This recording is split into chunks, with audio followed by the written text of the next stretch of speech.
Hi, this is ZPPS Daudgaon. Today we are starting our daily activity. आपली रोजची activity one day one structure. बघा, today is day 81. We have taken the challenge of 100 days, 100 structures. आणि त्यातला आज आपला 81वा दिवस आहे. आज आपण शिकवत आहोत वेअरचेच वाक्य, पण त्याच्यामध्ये आपण वापर करणार आहेत am, is, are, was, were आणि shall be, will be म्हणजेच कंटिन्युअस टेन्स. बरोबर आहे. आणि त्याचबरोबर आपण V4 न वापरता सुद्धा हे जे वेगवेगळ्या प्रकारचे हेल्पिंग वर्ब आहेत ते वापरून सुद्धा आपल्याला वाक्य करायचे. तसे दोन्ही प्रकारचे घेऊया. जसं की मग याच्या अगोदर आपण ते घेऊया.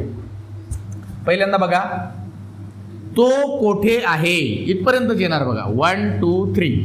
तो कोठे आहे कसं वाक्य तयार होईल? Where is he. ठीक आहे. चला, ती कोठे आहे सांगा तुम्ही. ती कोठे आहे? Where is she? शाबास. वेअर इज शी. त्याच्यानंतर तू कोठे आहेस सांगा. Where is you? बघा, इज घ्यायली ते. Where are you? हा Where are you? हा, लक्ष द्यावं लागतं त्याच्यामुळं. Where are you. चला, तुम्ही सांगा माऊली. विष्णू कोठे आहे? Where is Vishnu? विष्णू का विष्णू? Vishnu. हा, चला तुम्ही सांगा. ते कुठे आहेत? Where are they? Where are they. आता याच्यामध्येच आपल्याला पास्ट टेन्स जर करायचं असेल तर आपल्याला वॉज वेअर वापरावं लागेल. वॉज कोणासाठी वापरायचं, वेअर कोणासाठी वापरायचं तुम्हाला माहित आहे. जसं तू कोठे होतास. हा सांग. Where you? हा, वेअर यू. बरोबर आहे. हा, ती कोठे होती? Where was she? Where was she. अशा पद्धतीनं. आणि याच वाक्यांमध्ये आपल्याला आता जर फ्युचर टेन्स वापरायचा असेल, जसं योगेश कोठे असेल. योगेश कोठे असेल काय म्हणावं लागेल? हा, Where will Yogesh? Where will Yogesh. Yogesh कोठे असेल अशा पद्धतीनं. आता आपल्याला कंटिन्युअस टेन्सचे वाक्य घ्यायचे आहेत. जसं बघा, मी कोठे जात आहे. मी कोठे जात आहे सांगा. Where I am? I am घ्यावं लागेल का एम आय घ्यावं लागेल? Am I? हा, Where am I going? शाबास. मी कोठे जात होतो. आता एमच्या जागेवर काय घ्यावं लागेल? वॉज. हा, Where was I going? शाबास. मी कोठे जात असेल. Where will? Where shall. हा, Where will आय I going? I be going. I be going? हा, थोडं लक्ष द्या. बघा, आता आम्ही कोठे अभ्यास करत आहोत. हा सांगा तुम्ही. आम्ही कोठे अभ्यास करत आहोत. Where are we studying? आम्ही कोठे अभ्यास करत होतो. Where we studying? आम्ही कोठे अभ्यास करत असू. Where shall we be studying? शाबास. चला पुढे. ते कोठे शिकवत आहेत. हा सांगा आरुषी दीदी. ते कोठे शिकवत आहेत. Where are they teaching? ते कुठे शिकवत होते. Where they teaching? ते कुठे शिकवत असतील. Where will they B. be teaching? शाबास. चला पुढे जाऊया आता आपण. तू कोठे क्रिकेट खेळत आहेस. तू कोठे क्रिकेट खेळत आहेस. हा तुम्ही सांगा. तू कोठे क्रिकेट खेळत आहेस.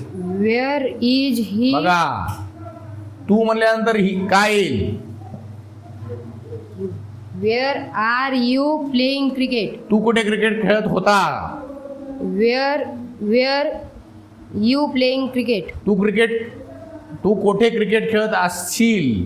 Where will you be playing cricket? हा, व्हेरी गुड. चला पुढे जाऊया आता. तो कोठे रांगोळी काढत आहे. तो कोठे रांगोळी काढत आहे सांगा. Where is he making rangoli? तो कोठे रांगोळी काढत होता. Where was he making rangoli? तो कोठे रांगोळी काढत असेल. Where will he be making rangoli? Very good. चला पुढे जाऊया आता. ती कोठे टीव्ही पाहत आहे. ती कोठे टीव्ही पाहत आहे. सांगा पाठीमागली. ती कोठे टीव्ही पाहत आहे. Where is she watching TV? ती कोठे टीव्ही पाहत होती. Where was watching TV? Where was she. she watching TV? ती कोठे टीव्ही पाहत असेल. Where will she be watching TV? शाबास. चला पुढे जाऊया आता आपण. आता आपण एखाद्या प्राण्यासाठी वापरूया. तो कोठे शिकार करत आहे.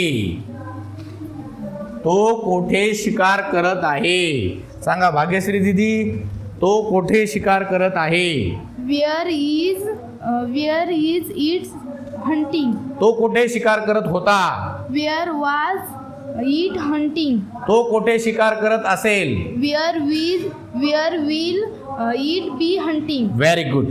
चला पुढे जाऊया. श्रुती कोठे झोपत आहे. चला श्रुती कोठे झोपत आहे. चला आपण श्रुतीलाच विचारूया. Stand up. Where is Shruti sleeping? Shruti कोठे झोपत होती. Where was Shruti sleeping? Shruti कोठे झोपत असेल. Where will Shruti be sleeping? Shruti वर्गात झोपत आहे. Shruti is sleeping Shruti is sleeping in the class. Shruti वर्गात झोपत होती. Shruti is श्रुती वर्गात झोपत होती. Shruti was sleeping in the class. Shruti वर्गात झोपत असेल. Shruti will be sleeping in the class. Very good. झोपू नका, बसा. ओके. अशा पद्धतीने आपण या ठिकाणी आज व्हेअरचा वापर करून कंटिन्युअस टेन्सचे वाक्य केलेले आहेत. लक्षात आले का तुम्हाला सगळ्यांना. So you should make 30 sentences using this structure. This is homework for all of you. Thank you so much for watching our video. Thank you.